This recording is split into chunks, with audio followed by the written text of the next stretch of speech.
Wi-Fi everywhere. No, he's looking for his speech on Wi-Fi, I think. Oh. I don't know about that. Ready to go? Is this what you're talking about? I'm looking for Wi-Fi. Probably in... Welcome, everyone. This is Hope number 6. It's Saturday. I hope it's Saturday.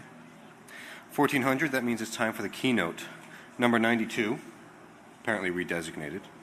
Michael Hart will be talking in a minute. I have one quick announcement to make. John Erickson, author of Hacking, The Art of Exploitation, will be at the Ham Table at 2 p.m., which is now, signing books, and he'll be there for as long as there are books, so don't be rushing to get there.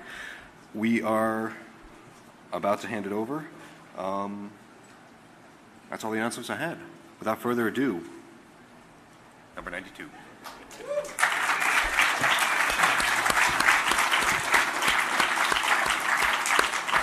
As long as you only think it's that good after it's over, okay? Everything I'm going to say after this is just bells and whistles. This is the important part. I'll say it again at the end. I'm here to try to help you save the world.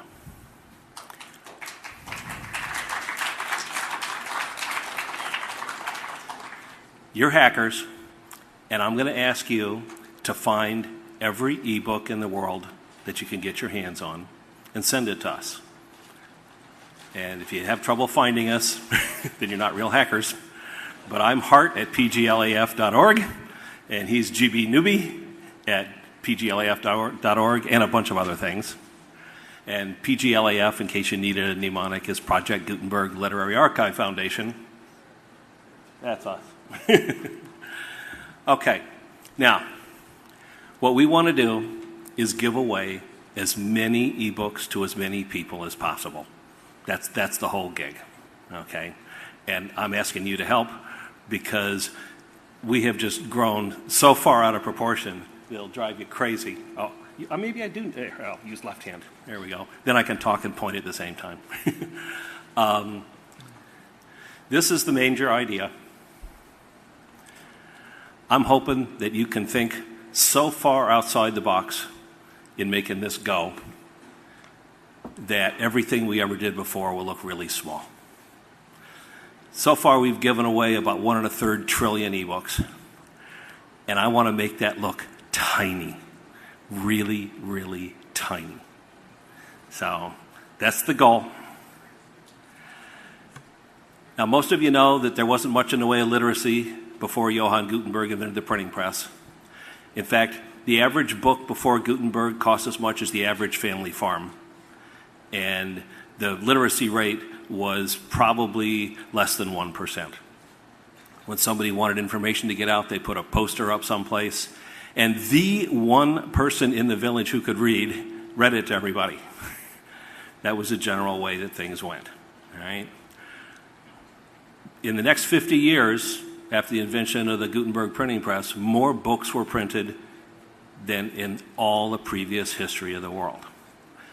I'm hoping that in the next 50 years, more ebooks will be created than there were ever books in the whole previous history of the world. These are our mission statements. They're pretty simple, pretty straightforward. And the most important part is you. I'm hoping you can help me find all the books that have been hidden away, lost, different sites that went down. If you hunt through Alexa.com and find one of the old backups or anything like that, anybody who has backups, we don't mind. We would rather get a dozen versions of the same book than not get one. So don't worry about sending us stuff that you think we already have. We've created so far about 20,000 ebooks on our own. And we've had another 80,000 or so donated to us from over 100 other ebook collections around the world. At this very moment, we're celebrating the 35th anniversary of the very first step in making electronic books, which was this month in 1971. First time I ever heard there was such a thing as the internet. And I said, let's put something on it that won't go away. I wanted to put something on it that would still be there 10 years, 100 years later. And I didn't know I was dyslexic at the time, but I knew that programming was really hard. And it's really hard if you can't tell the difference between a comma and a semicolon. And I had nightmares in Fortran. So I decided rather than try to write some program that would stick around for a while, that I should put something up there that everybody, a general interest idea that everybody would want. And as luck would have it, that 4th of July, on the way back to the computer lab, I stopped for some munchies, and they threw in one of those faux parchment Declaration of Independence copies they handed out back around the bicentennial. And when I dumped all my junk out on the floor, that popped out, and the light bulb went on over my head. Literally, I was just totally lucky. And anybody who ever says they did a project like this and wasn't really lucky, I would be suspicious of them. I could never have done this without a lot of luck and a lot of people helping me, including our PGLAF CEO, Greg Newby. Come on. That's me. He does so much of the stuff that I could never do. I'm a seat of the pants kind of guy. I just think up wild ideas and push and push and push and push and try to get the snowball over the edge to where it starts to pile up. That's my strength. Okay? Now, I'm supposed to mention that we're going to be giving away millions of eBooks right now. So people are going to be walking around handing out DVDs, and there are going to be some back at the table. And if you collect both DVDs that we have, you'll have about as many books as the average public library.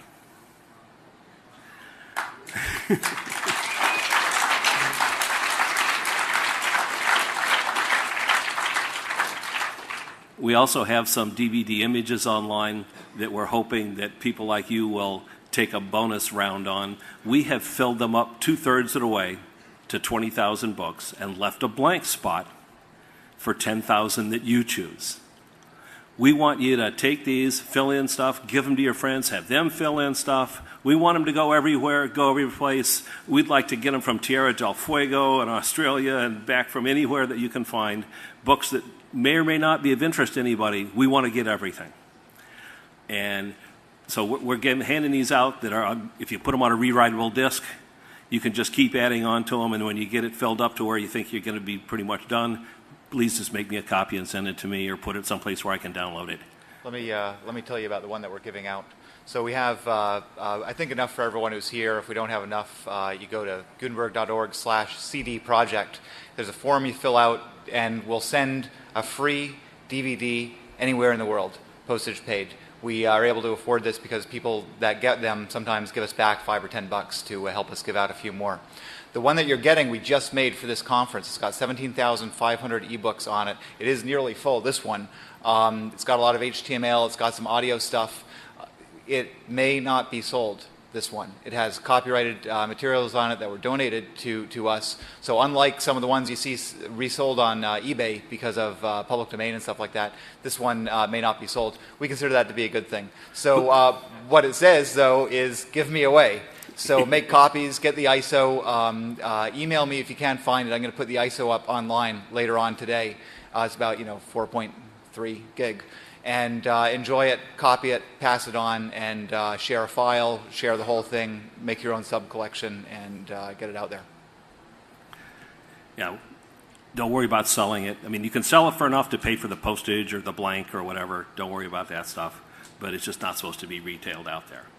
The whole idea behind all this is we figure the world is going to be a better place if we just jack up the literacy rate and the education rate.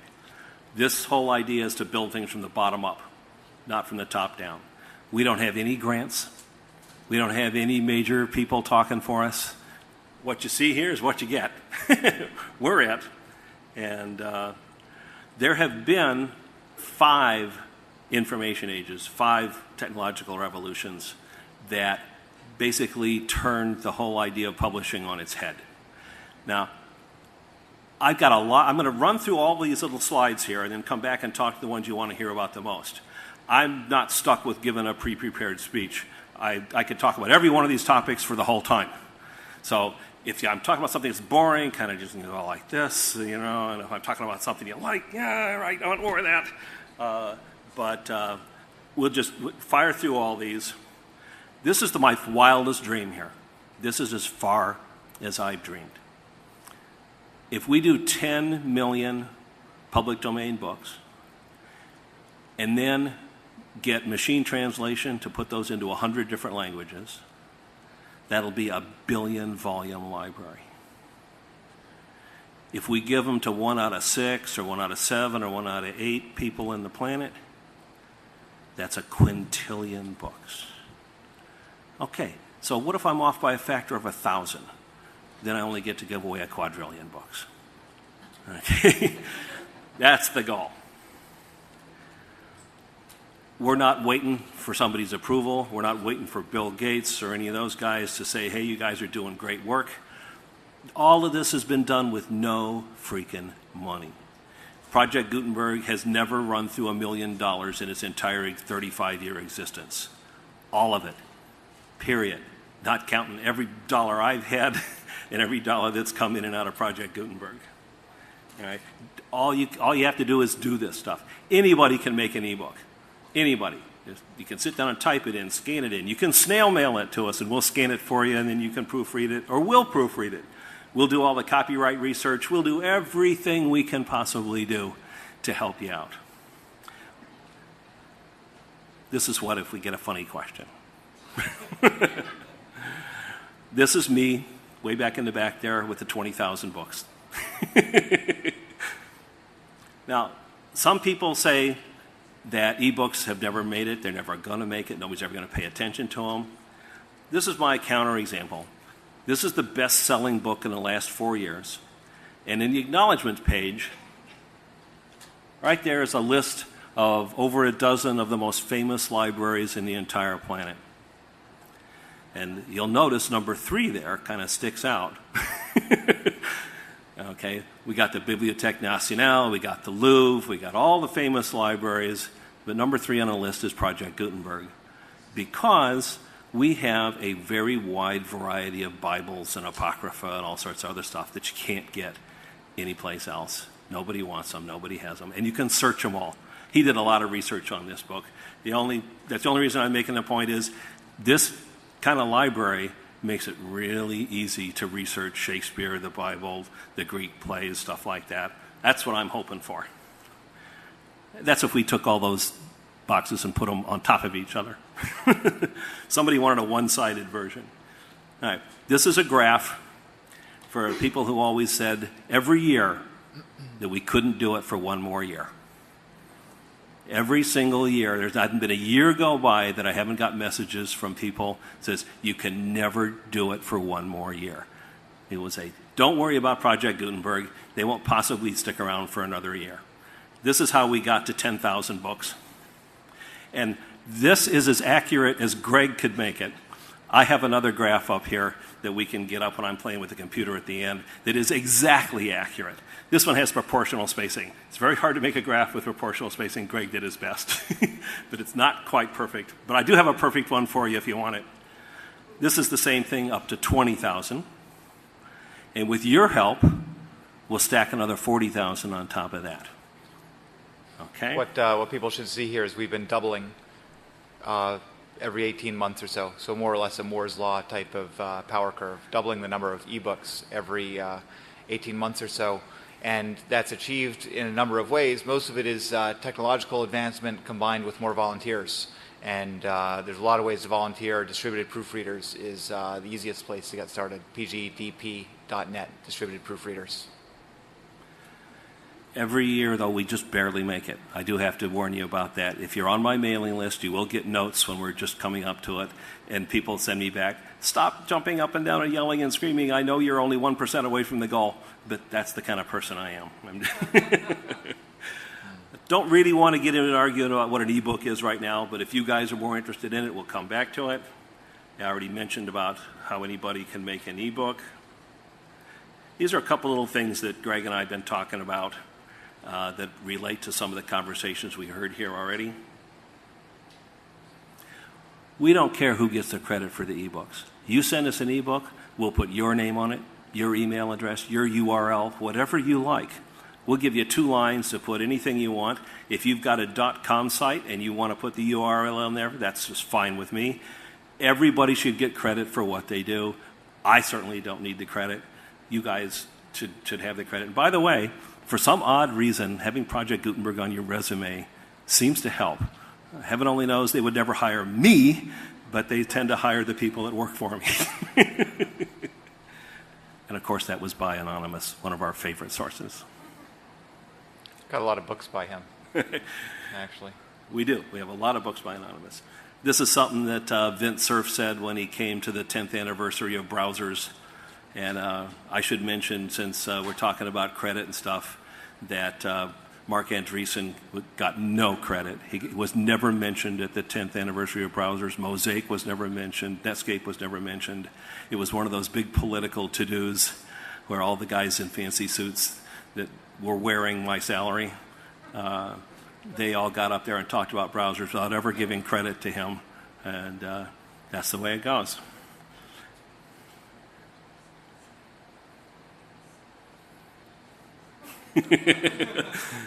People are always telling me I can't do this. And I just got to say, okay, just leave me alone. I'll succeed or fail, and you can watch.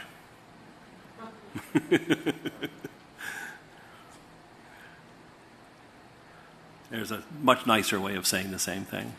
But it works very well. If you put one book in our collection, tomorrow there's 1 billion possible people who could download it. It will never get deleted. Not one of our books has ever been deleted. We did take out Martin Luther King's I Have a Dream speech without being asked. I don't know how many of you kept up with the law, but it got changed and reversed and appealed and all sorts of stuff. And when it was all over, it was declared copyrighted. And we just took it out because we thought it was okay. We left a slot for it. We also have Arthur C. Clarke's permission. We reserved slot 2001 for 2001. But it's not in there. All right, this gets a little heavier light on the same picture. We get a lot of conversations about light and darkness. And there are people who look at what's going on right now and think this is the greatest information age that's ever been. And there are people who look at it and say it's a new dark ages because a smaller percentage of the information is available than ever before since the Gutenberg press. Copyright has become virtually permanent. Now, copyright is not my favorite thing to talk about, but again, this is your guys' show. Whatever you guys ask about, we don't have to wait to the end for questions. When we get to the end and roll back, feel free to interrupt me anywhere and guide this anywhere you like. All right. I'm hoping that everybody will have a bunch of libraries. In fact, I brought a little example. I bought this less than 100 miles from here for $5 at a garage sale. I have these in my room in paper, and my floor is 1 inch lower than it was when I put them in there. Okay? If any of you have ever physically seen a century's worth of National Geographics, you know what I'm talking about. They're massive. And this book, of course, if I took them all out and put them in a little folder, there's only 30 CDs in here. Not even DVDs, CDs. And they would fit in a little kid's carrying case that they carry along with their Walkman or whatever. Okay? Let's see. All right. Are the ads in there too? Are the ads in there too? I do not. The question is, are there ads in there The photographs of the pages, so the ads that had, if there was a page that was only an ad, which there were plenty of, I can't tell you whether all of those were in there or not. I thought the ads were kind of enlightening myself. They're very cute, tell a lot about our culture and a lot about the pre-World War I stuff. I'll be glad to talk to you about it afterwards. Now, we have a slight generation gap. I'm getting a little old. But most of you could go into your attic or your basement and find a paperback that said 25 cents on it. Whether it was an Agatha Christie or a pre-James Bond or a Perry Mason or stuff like that. My attic, my parents were bookaholics, and my attic was full of those things. And rare were the ones that were 50 cents or 35 cents. They were almost all 25 cents. Those same books at Borders and Barnes & Noble and stuff today are closing in on $10. Again, I don't want to dwell too much on negative stuff, but I can tell you all the changes that have gone through with paper publications and prices and price fixing and stuff like that.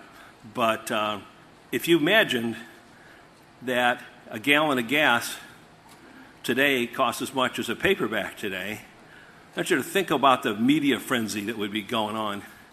They're going nuts with $3 a gallon. What the heck would they be doing if we were pushing $10 a gallon? But I've never in my life heard one story about the price of books, which has gone up way faster than the price of gas. Whoa.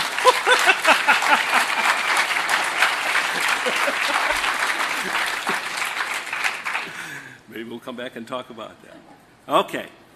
Here's the 5 information ages. You notice one of them was very, very short. The United States issued a patent in 1830 for the first high-speed steam-powered printing press, and a copyright law came out to stifle the thing in 1831. Now, this was no accident.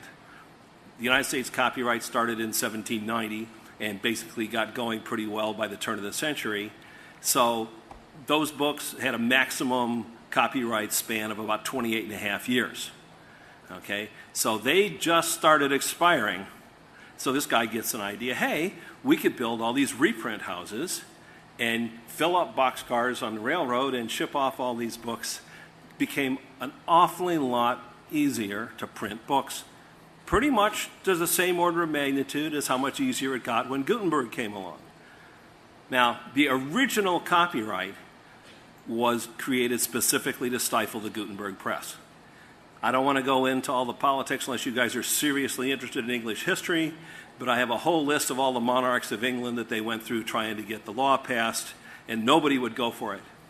Sorry, where is the introduction of the alphabet? Where's the introduction of the telegraph on here? Because both of those also had a big impact. I mean, granted, so this is maybe what? Repeat And the question. fire and agriculture and the wheel. I do have, no, I'm not joking. No, I have articles that start with those. Yeah. And I'm thinking about Jim Carrey's article about how the telegraph, changed how we look at the stock market. You're absolutely right. The first thing I said when they told me we were on the internet was I said, did they send a message like, what hath God wrought? And they said, no. And I said, we have to send something. And I haven't got to that part yet, but that's where I typed in the Declaration of Independence and tried to email it to everybody. And if I'd have succeeded, you would have never heard of the Morris worm, but that's another part of the story, too. I actually tried to email the Declaration of Independence to all 100 people that were on the internet, which would have killed it. But luckily, somebody stopped me and said, let's put a note on what later became CompGen, and we'll just tell them it's there and they can download it. Okay.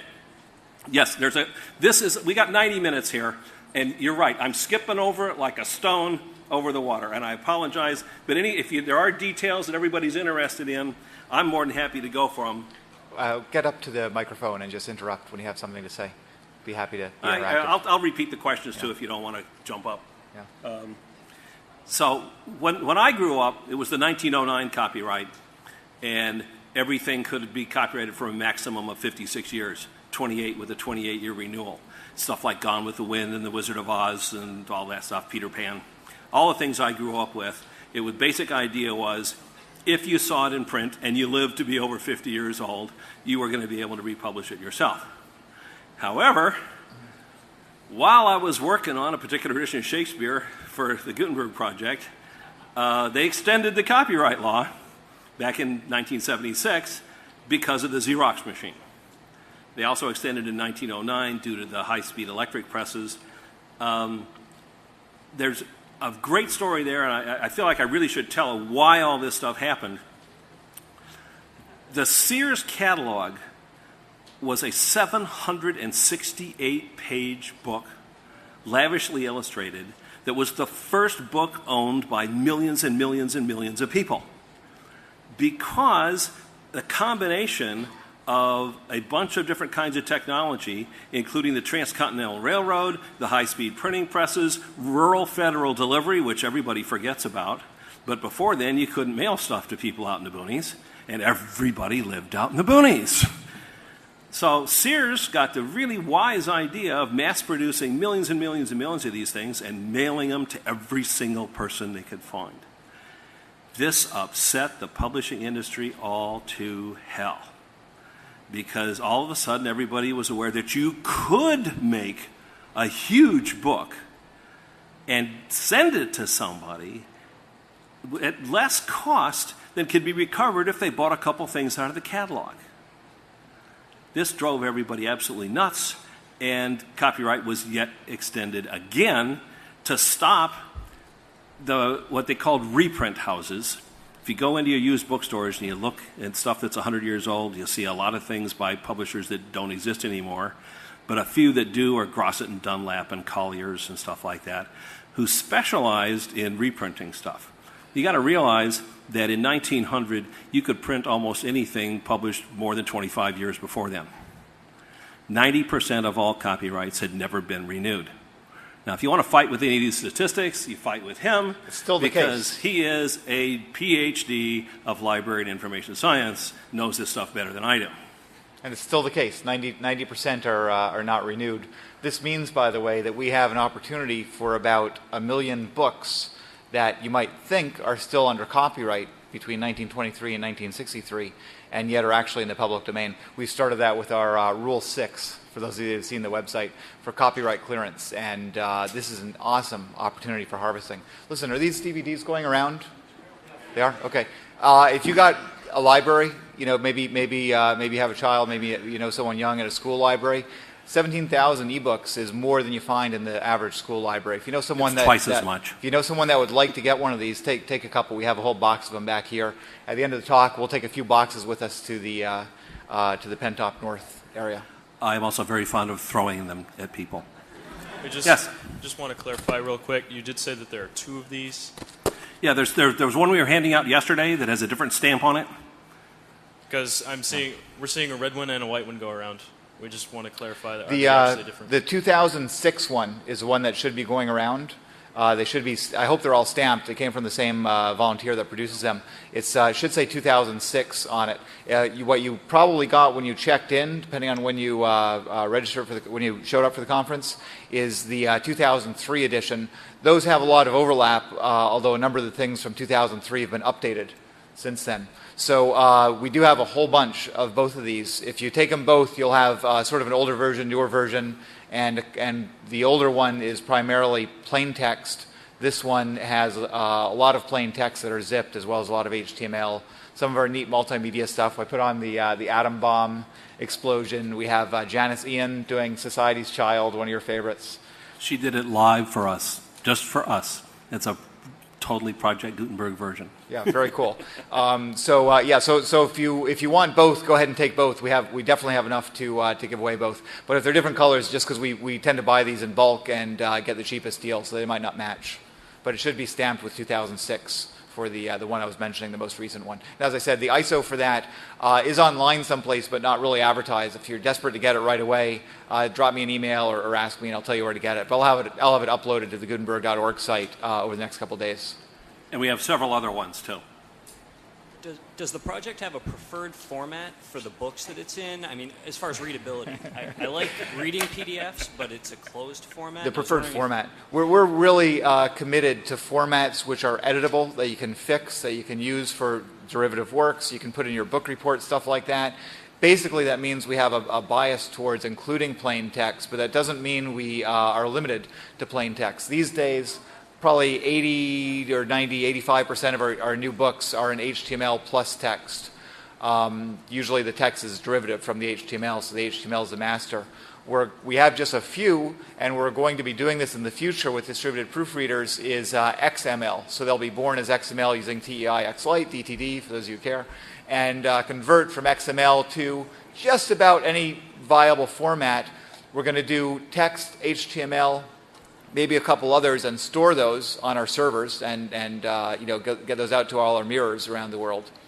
And then what we want to do, and we don't have this fully activated yet, and we could use some skilled people for this, is do almost any other reasonable format on the fly. So a PDF on the fly from an XML is cake, right? All you need is a little CPU power to throw at the problem. And all of a sudden, instead of having one PDF file like you get from these for fee sites with eBooks, you say, hey, I want this font. I want this size paper. I want to do left and right margins versus same margins, and you get your ebook your way, which is something we feel really strongly about. So have, I think, literally about one PDF-only ebook, and that was this ebook that had 72 languages in it. And it was just impossible. We couldn't even do it with RTF. Otherwise, we really are committed to editable formats. We also go back and fix ebooks to the tune of at least a couple dozen a week, and that's obviously important to have an editable file. You can't really fix a PDF file too easily. I was wondering if you collect like technical documents and stuff like that, documentation, old manuals. Yeah, we'll take all of those. Yeah, tech docs. We'd like to archive them. And I think one thing that we haven't done a lot in the main Gutenberg collection, the Gutenberg.org collection, which is this close to 20,000 that we're doing on the DVD, is we've avoided doing a lot of the technical books because they can be transient, and also there are usually a lot of other people that are doing those these days. What we're doing, and this gets back to the slide you had earlier about the average person before Gutenberg having only one e-library, right? So we're doing collections of collections. And what I'd really like to do is set up a technical ebook collection so that all the people that are doing like free documentation licenses, Creative Commons types of licenses, if they'd like to contribute their stuff, we'd like to provide a place where that can go and be archived. We actually are pretty close collaborators with the Internet Archive and some of these other projects. And just like them, we believe that if it's spinning, if it's online, it's mirrored, it's on disk, it's downloadable, we feel like that's a pretty good place to be. We are concerned about things that are on paper someplace and aren't digital, and maybe will just be inaccessible in 10 years, 20 years, 30 years. We feel really strongly that, and this gets back to the previous question about text, that the work we do today had better still be usable, valuable, relevant. We don't know how many people are going to use it or for what, but we want to at least make it sure it's still usable and accessible in certainly 20 years, 30 years, 50 years, not just 5 years, 10 years. And if we were going with the format of the day 20 years ago, we'd have formats that we couldn't read today. And in fact, we do have one. We have one of the Shakespeare's in the folio format. The .info from format. Yeah. We're a little embarrassed about the people that email and say, I can't open this. We say, well, neither can we, but we're not going to delete it. Maybe someone will write a reader in the future. People ask us why we don't go only with PDF and stuff like that, and the reason is that people it's a proprietary format, and we want to make sure that all this stuff is going to be, he's dreaming shorter than I am. 50 years is nothing in my dreams. I'm thinking about how this is all going to look 1,000 years from now, maybe 100,000 years from now. I just, like I said though, if I get to a quadrillion books, I'm happy. Yeah? I've downloaded a lot of your human-read audiobooks and love them. And I just wonder, are you going to talk at all about what you're doing in the way of audiobooks? Human-read audiobooks, yeah. We're recruiting actors and people like that. We've hit up the Screen Actors Guild. There's a lot of out-of-work actors out there. And we're hitting them up. And we're also working on more and more different programs where the words have actually been read into the programs by humans, much like the old MIDI. I don't know if you remember the MIDI synthesizers that actually, some of them used synthetic tones, and some of them actually had people play the notes into them, and then it reproduced the note for you. We're working on every one of those aspects, and it's a little slower than I would like, but it's coming. We have two really good partner sites on that. It's LibriVox and Literal Systems. I'd say LibriVox is probably out ahead a little bit, but if you go to gutenberg.org/audio, they'll link to those sites. And the human-read audiobooks, I just put one on this because it's 250 megabytes. I put on the Sherlock Holmes, one of the Sherlock Holmes readings. It's wonderful. So mostly we're trying to work with projects that are more geared towards doing the things that are required for human-read audiobooks, which involves some different things than doing the plain textbooks. And then we're starting to collect them. We have been collecting them. We're continuing to collect them into the Gutenberg collection. We got 50 or 75 human-read. We got about 300 computer text-to-speech. Hey, I wanted to ask if there's any scope within Project Gutenberg for not just expired copyrights and old things, but people who want to write something today and maybe contribute to Creative Commons or public domain. We have several different ways to do that. And if the people that email us, we try to figure out what their goals are as to which one would work out best for them. We have a preprint site. We have approximately 2% of our stuff is still done copyrighted by permission of current authors. Some people keep the copyright and give us permission. Some people give us the copyrights. Some people put them in the public domain. There's a lot of different ways to solve that problem. But yeah, we're working on modern day stuff as well. Yeah, the main impediment for some folks is what we mentioned before about PDF and stuff like that. So many people have formats that we're concerned about their longevity. And so what we usually do with those, as you mentioned, we don't put them into the main Gutenberg collection, but we have this preprint site. I'll try to get a web browser up, and you can see it. It's preprints.readingru.ms, which is reading rooms, right? And we love to get stuff. Yeah. Back to the audiobooks for a sec.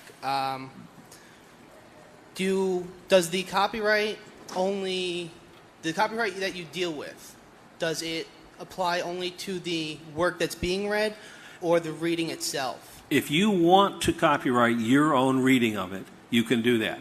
It'll become your audio edition. Okay. And if you want to create your own paper edition, you can do that too. Now, United States law requires more intellectual input to get a copyright than other countries' laws. Some of them have what they call the sweat of the brow kind of stuff, and we don't have much of that. So you would have to do something rather unique, but a reading is very unique. So that would be very easy for you to copyright. Okay, that's why I was wondering, because I have like old taped or old vinyl recordings of audio productions that I know some of are out of...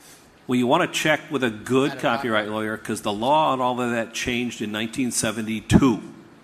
If you have any recordings from 1972 and before, there's a very good chance that they don't get a copyright in it. Okay. Okay? But you do want to check it. I know 1,000 times more about copyright than I ever wanted to know, and I can't answer all of the questions anyway. And if they're clear, I'm sure you'd accept them in like MP3, right? Well, if you do your research, in any of the formats. Yeah. Okay. If you do your research on this stuff and you come up with a reasonable decision that it's public domain, you're what they call an innocent infringer. They can sue you for $100 or $200 or something. That's not bad.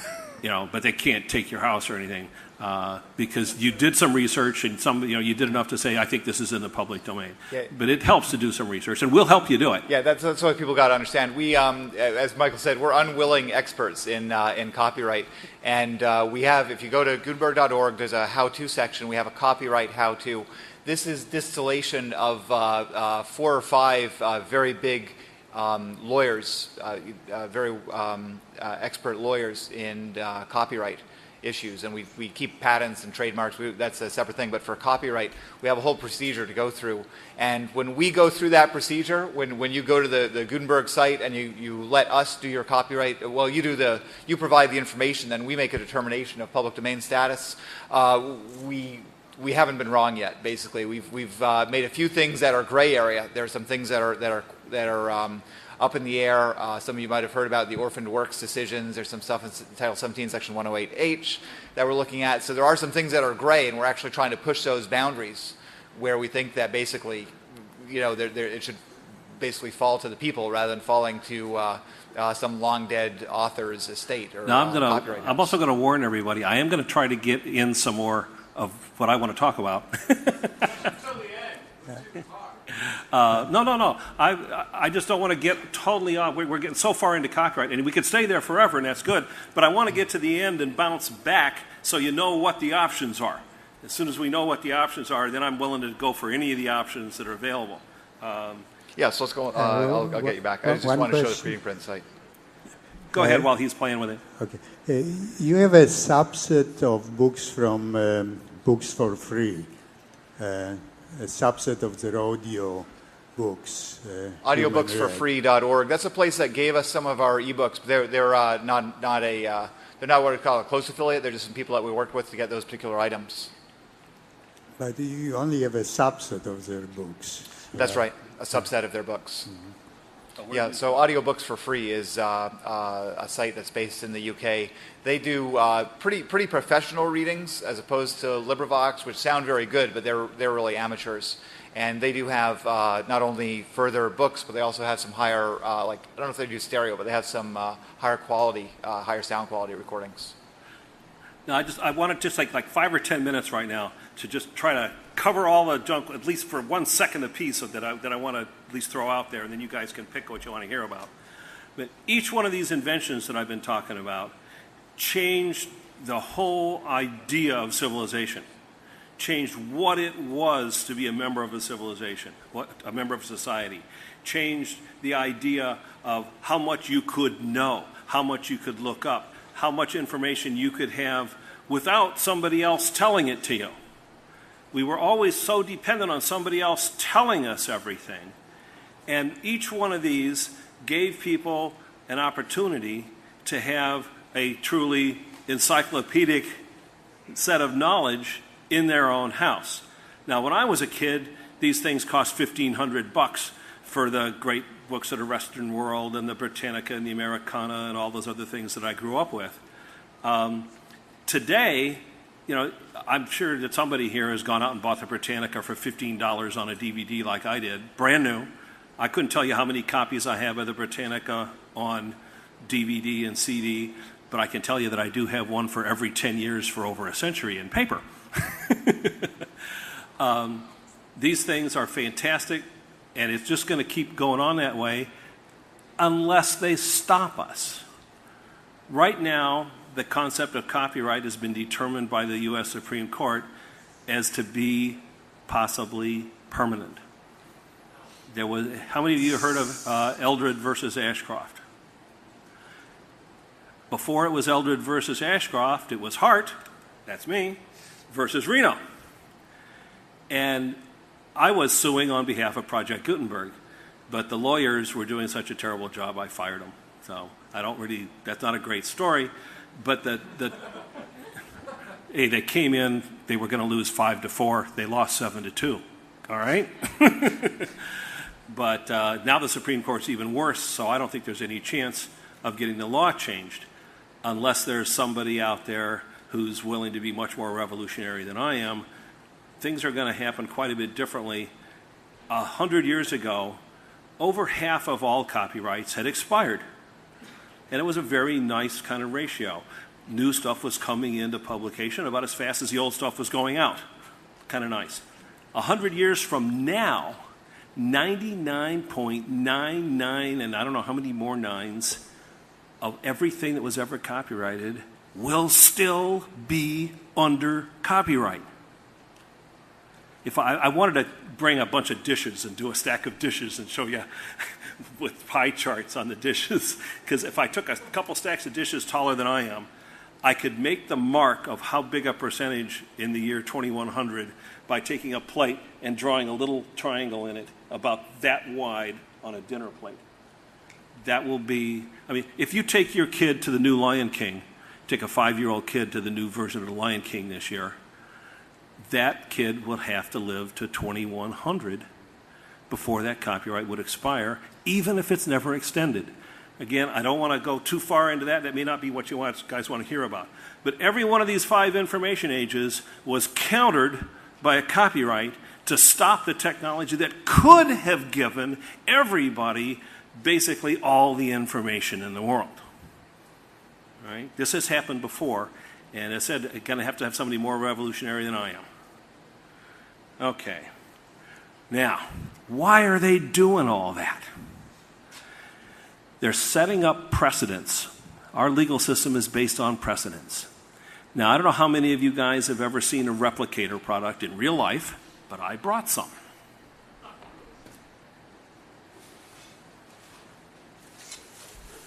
Ever heard of the MIT Fab Lab? I gave a speech over there last week, and they were kind enough to make me some goodies to show you. This is a mounting bracket for a solenoid. In and of itself, it's not terribly cute, except for the fact that it was made by a 40,000 pound per square inch water drill. One of the cutest little gizmos I've ever seen. We made a bunch of these. This is really cute. And it's like I said, there's nothing special about it other than the fact that how it was made. Nobody ever touched it. You just threw this piece of metal in there, it goes, you know, got to have goggles on. This is a pulley.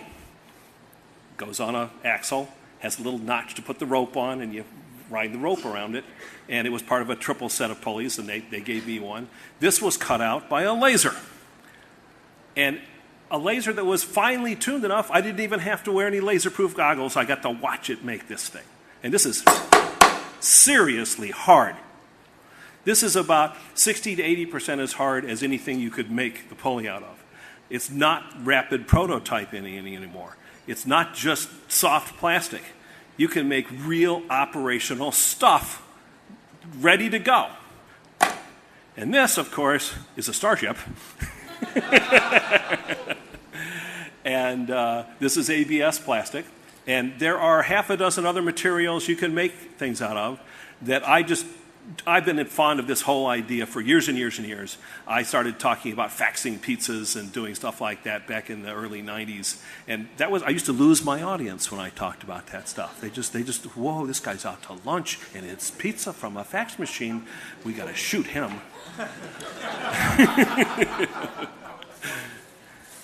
What was that? Oh, it's layer by layer. It's one of those where they run the layers, and this particular one, I didn't watch this particular one get made. The one I watched being made was made out of the old polymer stuff. This is, if you can look this, I can send you the program for this, and I can send you a whole list of the composites it's made out of. So if you email me, I have it. In fact, I have it right around my neck. It's all right here. When I was walking through the Fab Lab, I stuck this into everything that was making it and downloaded the instructions.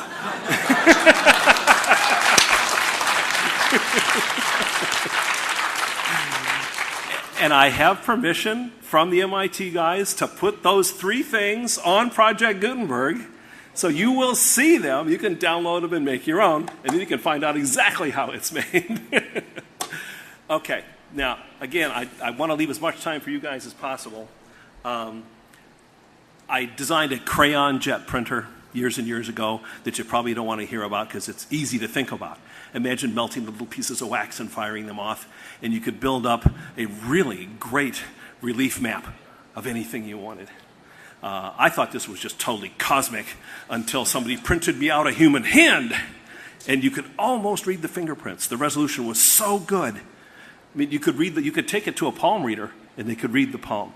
It's unbelievable stuff that you can make with these things. I do still lose people when I talk about driving away in a Ferrari that you print out on your computer because you got to get oil in between the cylinders and everything, but I still say that you will be able to do it someday. Think about, I'm sure some of you, those guys were talking about the Cocos and all that, remember when there was only one color. It was a bit. It was either on or off. That was it. That was the number of colors you got. And now you can't get less than 16 million colors, and you can get a lot more.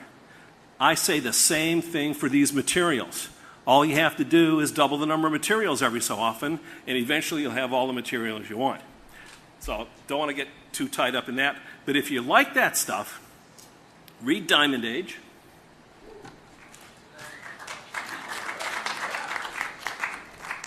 If you look at my pictures on the web where I'm up in a tree reading a book, this is what I'm reading.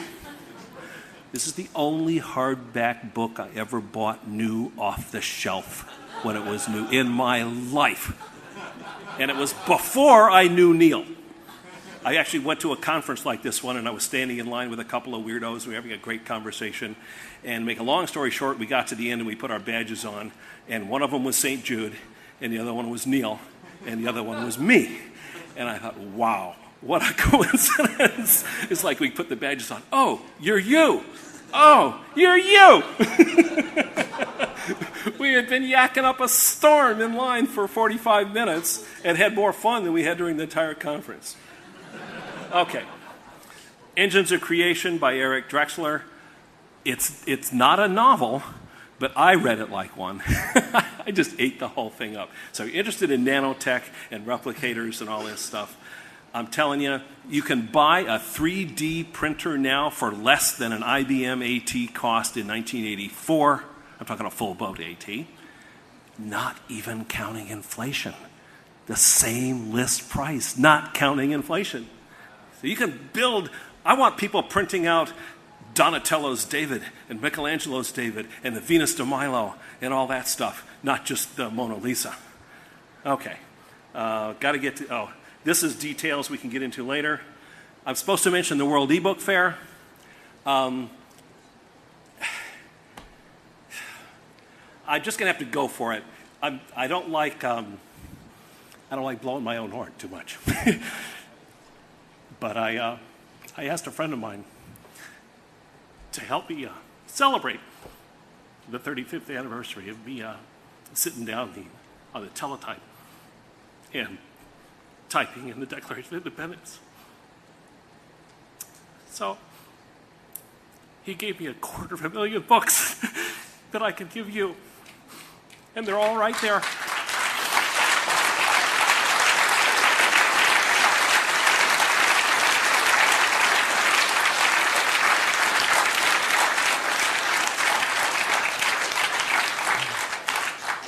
If you go to worldebookfair.com for the next 2 weeks till August 4th, there's all the Project Gutenberg books, and there's 250,000 more, not counting for duplication.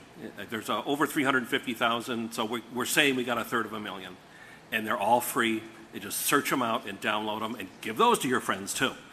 I just wanted to get the maximum publicity for everybody, and this is a guy who sells these, and he's giving them away for free for a whole month just because I asked him. So, really nice. More junk. Oh, here's the traffic pattern. For some reason, nobody comes in on the weekend, so if you get in there right now, you should be able to suck up lots of books.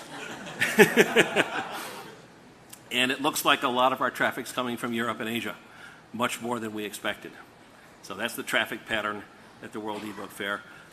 Since the first couple of days where we had to switch servers and wires and do all sorts of other things because it was just getting overloaded to the max, we've given away over 1 million books a day, every day since about July 7th. So the 32 days we're going to have, I'm going to guess we're going to make it to 30 million books. But we also gave away 30 million books right here at this conference. Okay, we don't need to talk about that. We did that. This is how you can volunteer. The easiest way to volunteer is just send me email. I love helping people volunteer. Got 50,000 volunteers, and they all say, I'm so sorry to bother you. And I go, that's what I'm here for. I'm here to help you guys figure out how to get started. More junk, more junk. All right. So now, officially, we got back to the end and the beginning. So now we can go to any one of those spots you want or other spots. I apologize, but I just wanted to make sure I got everything covered. Okay, question? Yes, I do have a quick question. Since you do kind of push these open formats, like, can you not hear me? Since you do kind of push these open formats like raw text and stuff, have you had any blind, visually disabled people call you up and say, hey, thanks a lot, man? Because traditionally they would have to find a book printed in Braille, and not everything gets made into Braille, right? There isn't a month goes by that I don't get a note from some visually impaired person who says, please don't ever stop making plain text ebooks. Now, I gotta straighten a couple things out. It's not that I'm against all these other formats. People have misquoted me because they wanted to fight for some other format and said, Michael Hart wrote to kill Adobe. You know, I don't want to kill Adobe. I just want to have plain text too. I went to meet with the TEI guys back in the 90s or something like that, and they wanted to destroy plain text. There was a Library of Congress workshop on e-text in 1992 that never once mentioned plain text, and a great revenge I got because they published it in PDF format and wanted to get some feedback off the list servers, and nobody answered. And week after week after week, I got to tease them in front of 10,000 readers and say, you know why they're not answering? Because they want it in plain text. They don't want to play with PDF. Now, this is 1992. It didn't come up automatically, okay? You had to fool around with it. They never got one message from one person until they put it out in plain text. So, Montezuma, I got my revenge. And do you have a sense if they use more text-to-speech or more... Oh, yes. They're much easier. Yeah, plain text works for everything. Right. Okay. Now, this XML kind of thing that Greg was talking about, you should be able to create plain text out of that. So I got nothing against being able to go this way and that way, as long as you can get back to something that the average person wants to use. Interview coming out in the IEEE magazine today, I think, was really hard on me about that. And I said, the reason I do that is because I can stand here and say, I dare you, I double dog dare you to find one computer that won't read our books.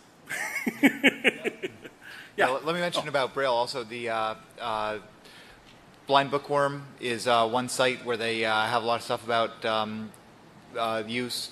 Converting to a Braille format with NFB trans is something that we're planning on offering. I've done that a little test basis, again, good opportunity. And but I really want to plug Aaron. Aaron is the guy that manages our CD-ROM giveaway project. He was the guy that burned 1,500 of these brand new ISOs, brand new DVDs from an ISO to give away. He's blind. He's a college student in totally blind. He's a college student in Iowa. That's Aaron Cannon. So thanks to him.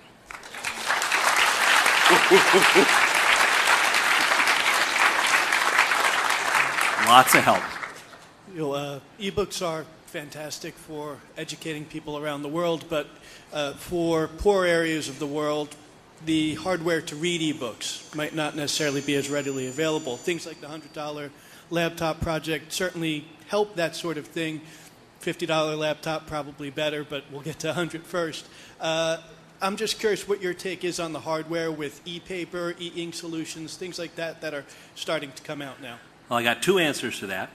One is, while I was at MIT, I just happened to meet with the $100 laptop guys, and we're going to do some kind of joint project with them.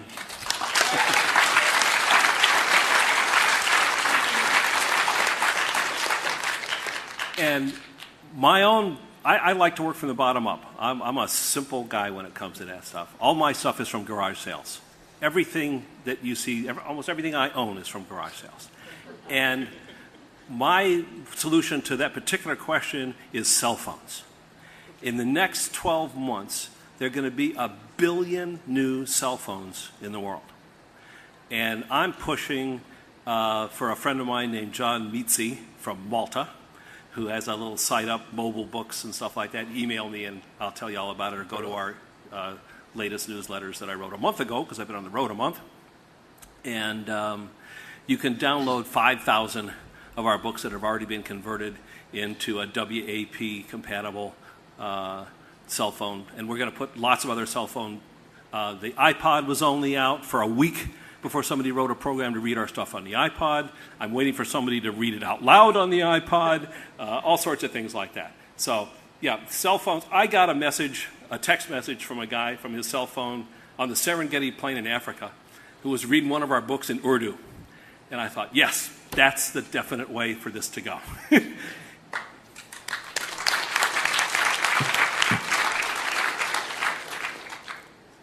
You guys are going to have to decide who was in line first. I'm sorry. I think it was me.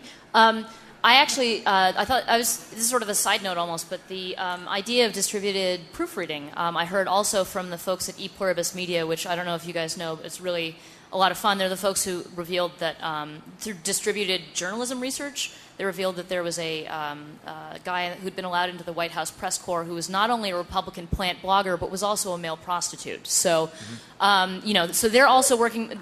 That's sort of a side note, but they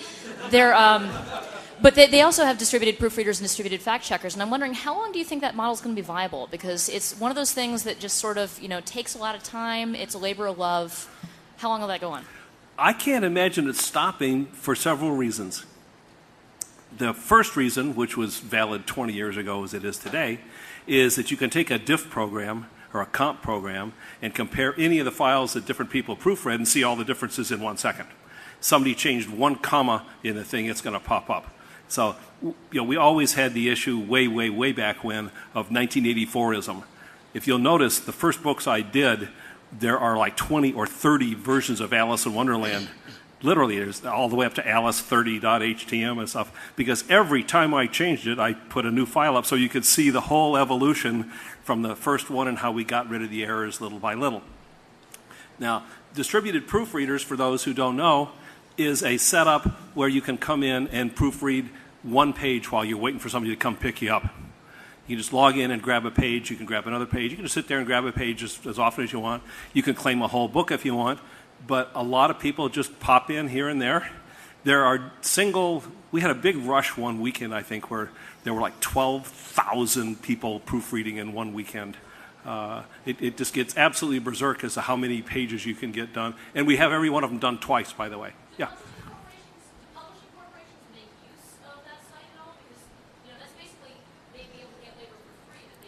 We have done copyright research and all sorts of other things for anybody who was interested in ebooks ever since I started.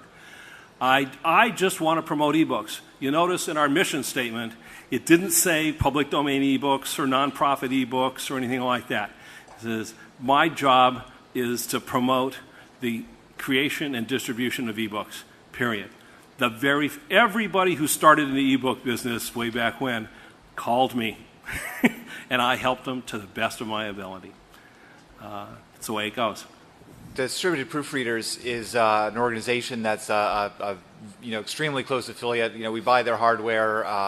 We have really tight ties, but they make their own decisions also about what to process, and they do focus a lot on the public domain, and that's great. We encourage people, and they'll help to set up additional distributed proofreaders. So we have one site that's up and running pretty successfully, DP of Europe, and we'd love to set up other sites. So if people have particular areas that they're interested in, then you can work with the DP folks to get the code. Yeah, so access to manuscripts and papers is a big deal in scientific publishing, and I don't know if you guys have had any connections with people at the Public Library of Science, plos.org? A little bit. Okay. We've swapped emails with them. Sometimes people like that ask us to make a backup for them, and sometimes they want us to keep it private because they want to get all the hits. Again, we don't care who gets the hits. We help in any way that we can for them, and if you know somebody there and you think you can make a connection for us, we'd love to do it. No, I do, but I just mentioned it because it takes the same issue of opening up copyrights and access to scientific literature. And so my question is about scientists and just any reader in general. People build up their own libraries over the course of their lifetime. And yet, I want my library to be accessible by anybody, my personal library. And I think, if somebody wants to share their library with me, I should have access to that. So to what extent have you thought about developing models or standards for making real, distributable libraries or making your library accessible to you and everybody else from anywhere? Okay.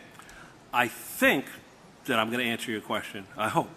But it's something that I already thought of, and not specifically in response to your question, so I may not hit the nail on the head. I call the philosophy that I work with unlimited distribution. The idea basically is that once Project Gutenberg puts an ebook online, every BBS and every guy with a Coco and anything else out there who wants to put that book on their little system is just dandy with me. Like Linus Torvalds said, real men don't use backup, or only wimps use backups. Real men put their stuff on FTP and let the whole world download it. He had exactly the same idea I did. I just was trying to do it with more stuff. In fact, I got a little story that may be worth telling about that, where I pulled an all-nighter. I mean, a literal all-nighter. One of those things where you're just wasted and you fall into the sack and you don't even think about which side you're going to sleep on. And I did 3 books that night, from end to end. And I put them in 2 copies on the East Coast, 2 copies on the West Coast, and 2 copies in the Midwest. And I went to sleep, and when I woke up, they were all gone. And I was just totally freaked because I knew it would be a week before I had enough energy to do that again.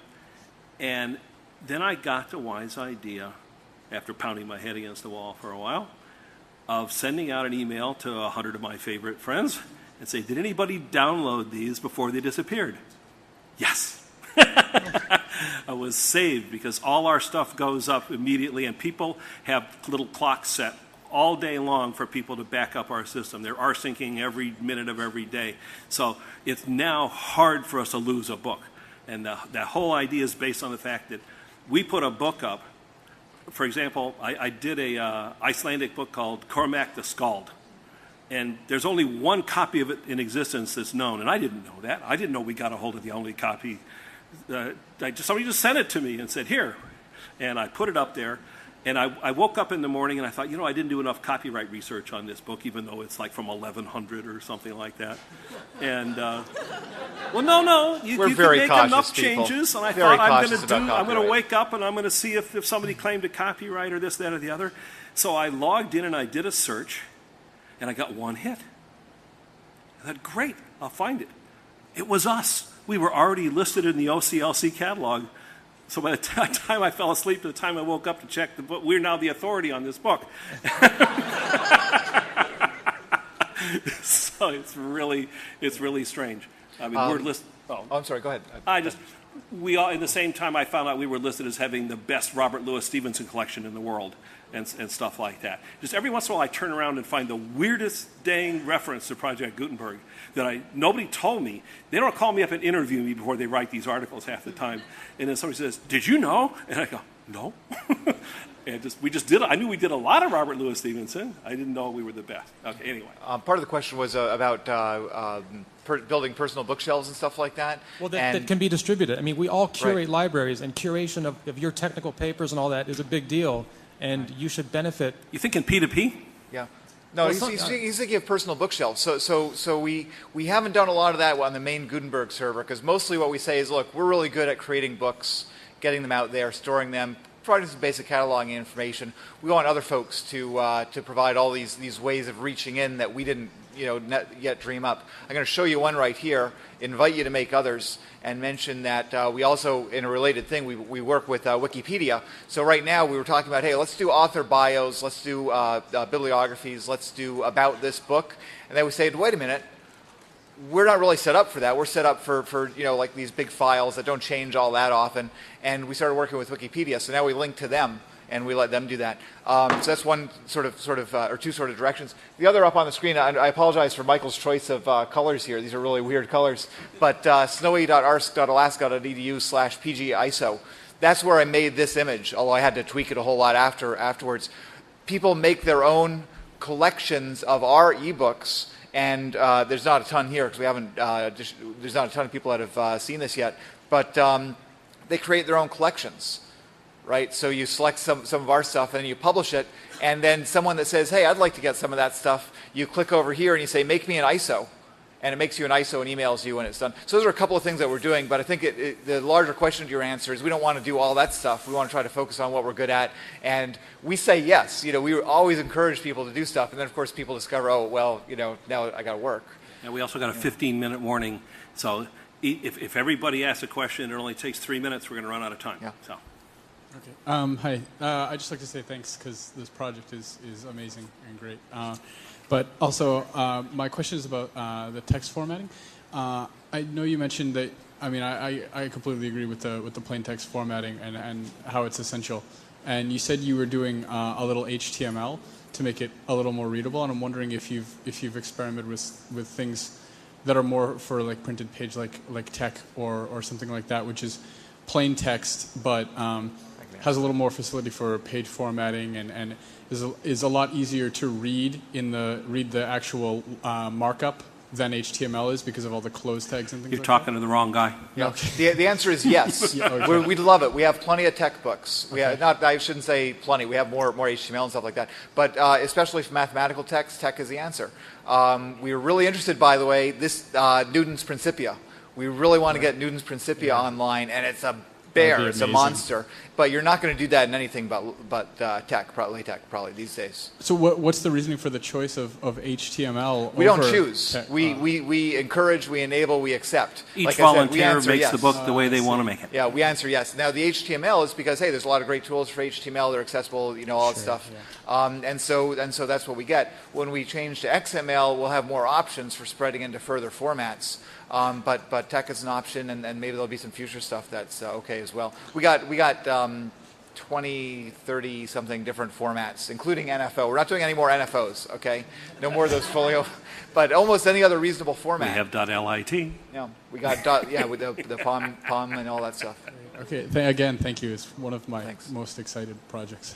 Thanks. Well, listen, someone asked a question about mirroring. Let me just answer really quickly. There's a mirror how-to. Okay, it's about 160 gigabytes right now. We do a lot of rsync.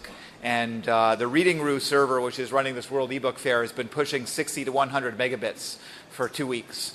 And it's been doing great. But by and large, getting your own copy of the collection on your own server that you can use for your purposes, your friends or whatever, pretty easy. See the mirroring how-to. Got a question about that? And if you leave out the human genome, it gets easier. My question is about whether Project Gutenberg is interested in craft instructional materials. There's a lot of orphaned books and magazines and pamphlets from the first half of the 20th century that are really just being lost because the publishers don't exist anymore. The yarn companies that originally published them aren't, they have never renewed their copyrights. And then within the craft community, there are people who say, oh, but everything's copyrighted, and so you can't circulate that. Yeah. Would Project Gutenberg be interested in things like knitting and instructional materials? We'll help. We'll help.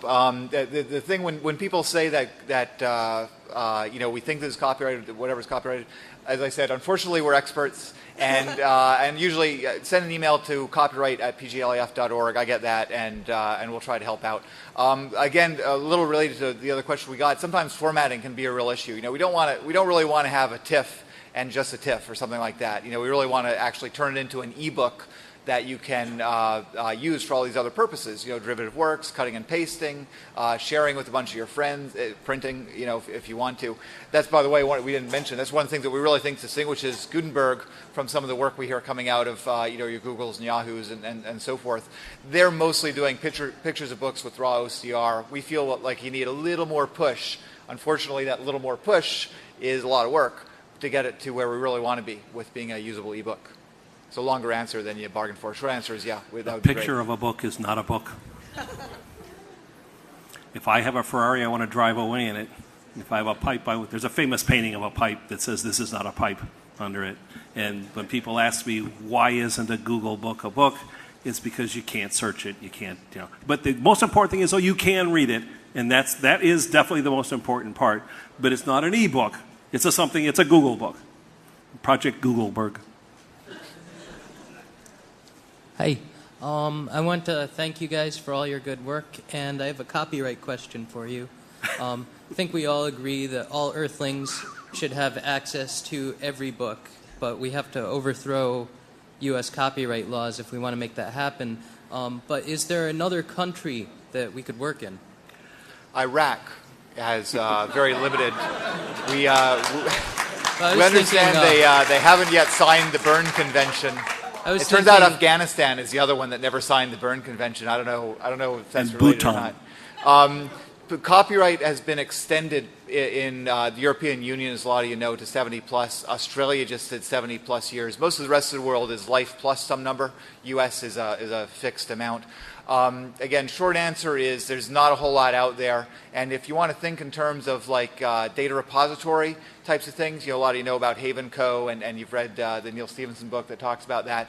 The problem is that if I'm in the U.S., I'm the infringer in the U.S. regardless of whether the data live, on Sea Island or something. And I talked to the Haven Co. guy, and he didn't want to have anything to do with it. Yeah, their bandwidth was a little too expensive for us, actually. Yeah, but anyway, so unfortunately, it's not that good an opportunity. We tend to be really, really cautious, as I said. We have collaborators. The Project Gutenberg Consortia Center, who's running this World eBook Fair. Most of it, anyway, is slightly less sort of paranoid than we are, and there are plenty of other people that say, hey, it looks public domain, smells public domain, no one's complained, and we'll put it up for download. But that doesn't get us the contemporary stuff that's kind of perpetually under copyright. It doesn't look that good for the rest of the world. But we are doing more and more contemporary stuff, and there's a lot of contemporary stuff at the World eBook Fair right now. If you want to see stuff that was just printed in the last couple of years, get on there and go to some of the sponsor sites. Sadly to say, Jim Bain died while I was on my trip. I didn't know that. I wanted to meet him in New York. He's one of the sponsors of the World eBook Fair, and he gave us a heap of books that we can all give away to you guys. And we're going to have, there's stuff I can't say because people have maybe promised not to. All I can say is we're going to have a lot more books. Thanks. As you amass a huge amount of material, what sort of solution do you have for indexing it, for finding things, finding any particular thing if you don't know exactly what you're looking for? Well, if you go on to the Project Gutenberg Consortia Center site, that site has been totally crawled word by word, and you can search any phrase and find it in any one of the books any way you like. It takes for freaking ever to run that search.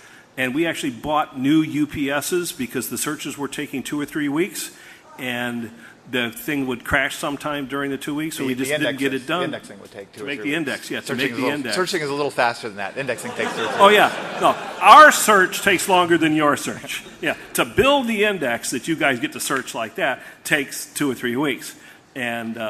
And finally what we did was we farmed it out to somebody else. It just got to be too much of a pain. We should plug them, actually. It's Coop, QOOP.org, and they've been running, so readingroo.ms has been pushing, as I said, up to 100 megabits for the last couple of weeks. They've been serving, we don't know how many queries, millions of queries, and we crashed them, they rebuilt, they grew. They rewrote the program for us. Yeah, but they're actually pretty hot. Google, of course, indexes the main Gutenberg collection. We have a search for them. Yahoo has us in a special program where you can do like author title searches. So we also have cataloging for our books. So we try. We're not professional catalogers, and as I said, we try to leave some of this stuff to people that know it better than we do. But we try to do a little bit of everything. The other thing we have is an RDF XML file that you can download and build your own catalog using our data as input. And all the stuff, the few things I just mentioned, are on the advanced offline catalog page at Gutenberg.org.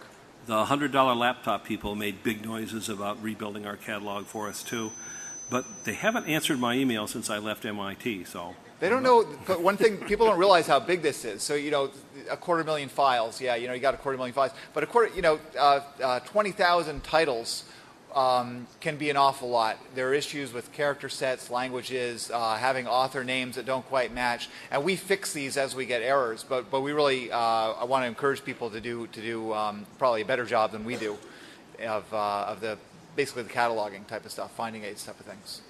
Thank you very much. Michael, you started a thought that I'm not sure you finished, and I want to see if I can get you to finish it. I never finish anything. You were talking about copyright stopping the information waves. Yeah. And then you said, why are they doing this? They're setting precedent. And then you started talking about the Neil Stephenson stuff, and what precedents are they setting? Okay. Have you read Diamond Age? Yes. Okay. I strongly suggest everybody here read Diamond Age. Anybody who doesn't like it, swear to God, send it to me or give it to me or whatever. I will pay you at least half of what you paid for it, and I'll give it to somebody else. This is hundreds of people, but I will do it because I could never get enough copies of it anyway. Same with Dandelion Wine, by the way. Okay, now, the reason I recommend talking about Diamond, now, you may want to plug your ears or something. I want to mention a couple things, and I hate, or maybe I should do this by email. Spoiler warning. Yeah, this is a definite spoiler warning. But I'm going to ask it as questions. I'm going to do Socratic method here rather than tell you the answers. So the real question is, why does it start with Bud? Of all the creepy lowlifes in the world, why does it start with Bud? When you can answer that question, you'll understand a heap more about Diamond Age and a heap more about what I was talking about, in the sense that every time that people, the masses, can have stuff, the haves versus the have-nots want to step in and make sure they can't have it. Now, I can go into, you want to look up the history of fashion, particularly Italian fashion. There were laws about how long your freaking toes on your shoes could be, so that if you had toe, that's why, by the way, that's why Italian shoes have pointy toes, because it was against the law, if you were one of us, to wear the pointy toes. It was actually against the law to wear those kinds of clothes. Now, Star Trek, anybody watch Star Trek? My favorite quote, well, I'm not a real Trekker or Trekkie, but there's some seriously good stuff in there now and then. And my favorite quote is in one where Worf and Data find these frozen people. One of them's a folk singer, one of them's a zillionaire, and one of them's just somebody. And the folk singer says, I got a whole new audience. I can go out there and do all this stuff. And I want to know, the lady wants to find her relatives. And the zillionaire says, freaking Picard, I could buy this ship several times over. And long story short, gets to the end, and Picard finally tells him very gently that there's no such thing as money. And the guy's about ready to freak out. Well, what do you invest in? And Picard says, we invest in ourselves. We live in a society where we are defining ourselves by our possessions. As long as we define ourselves by our possessions, having the distinction between the haves and the have-nots will be the most important thing. And that philosophy has governed all of our civilizations all the way back to the amoeba. The amoeba says, it's better if I have it and you don't. That's the way it goes. Now, up until electronic books, there was only one thing in the whole world that all of you could have as much as you wanted of. What was it? Air. Very good. Air. Today, you can buy any computer off the shelf and download 1 million copies of that Declaration of Independence I typed in, and you won't even notice it put a dent in your hard drive. Right? You can have as many of those things as you want. The first thing besides air that you can have as much as you want of. I bought half a terabyte drive a couple weeks ago for $200. A week later, it was $10 cheaper. You get into the point where you can hold in one hand, and this is what I said the day that I started eBooks, the day I started Project Gutenberg, which technically, by the way, was July 5th. It was after midnight. I talked about laptops, and I talked about that you'd be able to carry the entire Library of Congress in one hand. And I immediately appended to that, and they will make a law against it. No. I wasn't as smart as it sounds. I wasn't. You read a lot of the stuff that I wrote back then, and I look at it and say, God, it sounds like I knew so much more than I really knew. I was just on the right trail. I didn't understand what I was doing. I just knew it was the right thing to do. Project Gutenberg is as much of a right brain thing as a left brain thing for me. You gotta remember, I'm the seat of the pants guy. I can't read a circuit diagram because I'm dyslexic. They don't make any sense to me. I can't read code. I can't even read a grep. It's too crazy for me. It makes me dizzy to look at a regular expression. But I do run command lines. I'm a command line guy rather than a point and click. I don't understand why this all works out the way it does. And we're running out of time, and I've said some really good things here. It would be a great place to end, but we always got one room for one more question. The question is, what is the website or websites that we should be going to? Gutenberg.org, Gutenberg.cc. There's a Gutenberg.co.au or something like that. I'll email you all the sites. Start at Gutenberg.org. That's a good place to go. That's with not the occasional German way with 2 T's. It's Thank you. Gutenberg.org. Yeah, email me anytime, and I'll send you a whole list of the sites and even about how much is on each site. There's a contact page there that lists both of our emails, and there's a help address, also goes to me. Copyright address also goes to me, and we'd be happy to talk to you. There's 50 languages at Gutenberg.org. There's over 100 at Gutenberg.cc. So those are the biggies. You download everything from those two, you got a major whopping collection. But don't forget the Australians. They're almost up to 1,000. And Project Gutenberg in Europe started a couple years ago, and they've got over 300.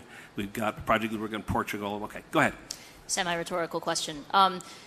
Diamond Age, when I walked into my favorite professor's department or office in my department for the first time, I noticed there was a copy of it on his shelf. The book is sort of a major touchstone. So my question is, when and where is the first conference that centers on the Diamond Age?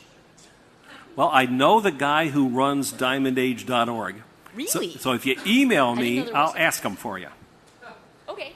He's a replicator guy, by the way, just in case you didn't think that already. But I am so far into this replicator thing. To me, the replicators are magic. They're as far out there as my quintillion books. What about the primer? The primer, yeah. Young ladies primer. Well, again, there's a right-brained aspect and there's a left-brained aspect. The young lady's primer is the right-brained aspect, and the whole programming thing, where she starts playing with the chains and doing all that stuff, that's the left-brained aspect. And now there's another spoiler, all right? The end of the book, Think about what happens at the end. Now, I'm not going to say it, but what does she become? What's the result of what she does? You know, she basically creates her own civilization. All right? So you start with Bud. You end up with this new file. That won't mean anything to people who haven't read it. And that's kind of what I'm trying to do here, is I want to turn... The original logo for Project Gutenberg was a big, long lever. Huge lever. With the moon as the fulcrum. The earth on the short end. And this little bitty guy stacking books on the long end. And little wiggle marks. And it said underneath, dragging the world kicking and screaming into the third millennium. That's where we started. Anybody ever heard of cow tipping? I'm into world tipping. I want to sneak up on the world while it's not looking.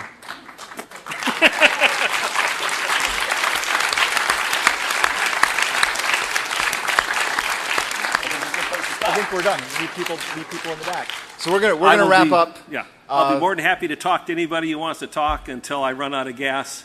And if you feed me, that will be a long time. We're gonna shuttle right to Pentop North, and there are a bunch more DVDs. If you didn't get after the invention of the Gutenberg printing press, more books were printed than in all the previous history of the world. I'm hoping that in the next 50 years, more eBooks will be created than there were ever books in the whole previous history of the world. These are our mission statements. They're pretty simple, pretty straightforward.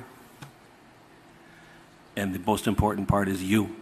I'm hoping you can help me find all the books that have been hidden away, lost, different sites that went down. If you hunt through Alexa.com and find one of the old backups or anything like that, anybody who has backups, we don't mind. We would rather get a dozen versions of the same book than not get one. So don't worry about sending us stuff that you think we already have. We've created so far about 20,000 ebooks on our own, and we've had another 80,000 or so donated to us from over 100 other ebook collections around the world. At this very moment, we're celebrating the 35th anniversary of the very first step in making electronic books, which was this month in 1971. First time I ever heard there was such a thing as the internet. And I said, let's put something on it that won't go away. I wanted to put something on it that would still be there 10 years, 100 years later. And I didn't know I was dyslexic at the time, but I knew that programming was really hard. And it's really hard if you can't tell the difference between a comma and a semicolon. And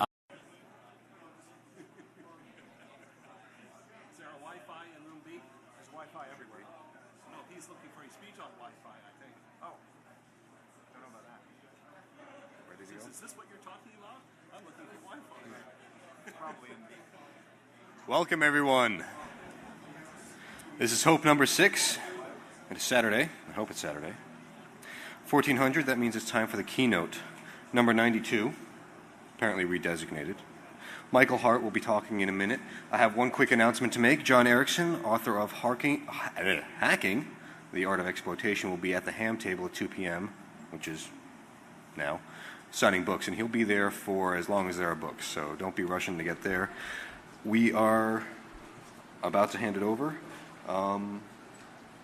That's all the announcements I had. Without further ado, number 92.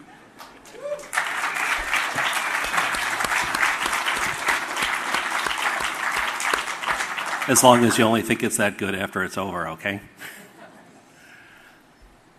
Everything I'm going to say after this is just bells and whistles. This is the important part. I'll say it again at the end. I'm here to try to help you save the world.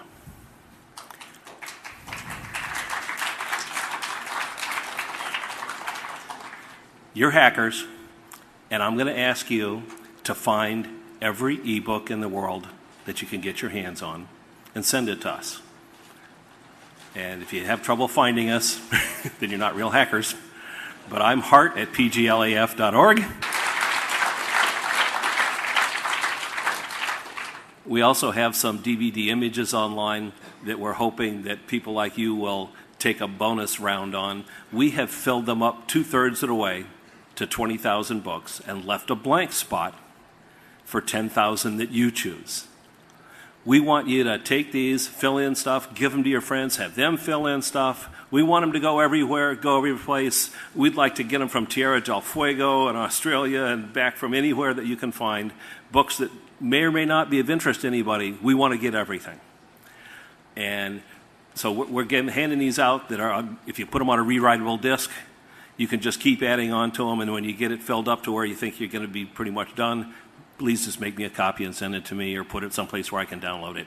Let me tell you about the one that we're giving out. So we have, I think, enough for everyone who's here. If we don't have enough, you go to gutenberg.org/CD project. There's a form you fill out, and we'll send a free DVD anywhere in the world, postage paid. We are able to afford this because people that get them sometimes give us back $5 or $10 to help us give out a few more. The one that you're getting, we just made for this conference. It's got 17,500 ebooks on it. It is nearly full, this one. It's got a lot of HTML. It's got some audio stuff.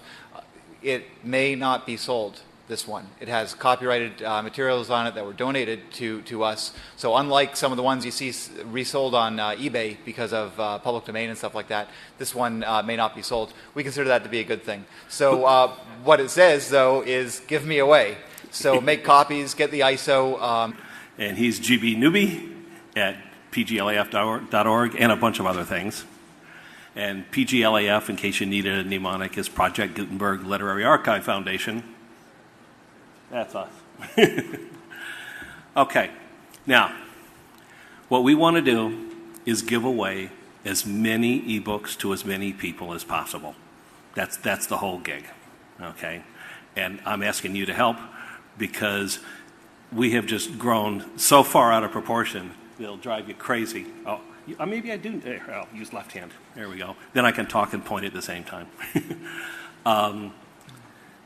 This is the major idea. I'm hoping that you can think so far outside the box in making this go that everything we ever did before will look really small. So far, we've given away about 1 1/3 trillion ebooks, and I want to make that look tiny, really, really tiny. So that's the goal. Now, most of you know that there wasn't much in the way of literacy before Johann Gutenberg invented the printing press. In fact, the average book before Gutenberg cost as much as the average family farm. And the literacy rate was probably less than 1%. When somebody wanted information to get out, they put a poster up someplace, and the one person in the village who could read it to everybody. That was the general way that things went. All right? In the next 50 years, I had nightmares in Fortran, so I decided rather than try to write some program that would stick around for a while, that I should put something up there that everybody, a general interest idea that everybody would want. And as luck would have it, that 4th of July, on the way back to the computer lab, I stopped for some munchies, and they threw in one of those faux parchment Declaration of Independence copies they handed out back around the bicentennial. And when I dumped all my junk out on the floor, that popped out, and the light bulb went on over my head. Literally, I was just totally lucky. And anybody who ever says they did a project like this and wasn't really lucky, I would be suspicious of them. I could never have done this without a lot of luck and a lot of people helping me, including our PGLAF CEO, Greg Newby. Come on. That's me. He does so much of the stuff that I could never do. I'm a seat of the pants kind of guy. I just think up wild ideas and push and push and push and push and try to get the snowball over the edge to where it starts to pile up.